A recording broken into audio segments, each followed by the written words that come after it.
সুকান্ত মজুমদার বলছেন বিজেপি নাকি আবার ধর্ণা টর্ণা কি সব দেবে শুনলাম। কার বিরুদ্ধে ধর্ণা? আরজি করের ধর্ষণ এবং খুন, আমরাও দোষীদের শাস্তি চাই, ফাঁসি চাই।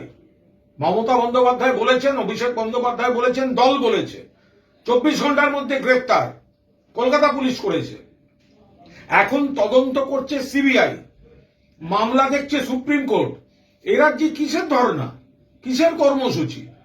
যা মিছিল শুরু হবে সেগুলো তো শেষ হওয়া উচিত সিজিও কমপ্লেক্সের সিবিআই অফিসে গিয়ে। তাদের কাজ এখন জাস্টিস ডেলিভার করবার।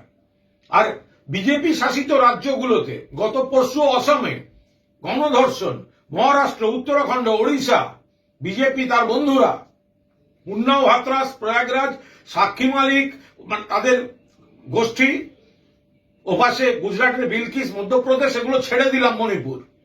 গত কদিনে যা হয়েছে, তারপরে সুকান্ত মজুমদাররা এই রাজ্যটাকে অরাজকতা তৈরি করার প্ল্যাটফর্ম করছেন।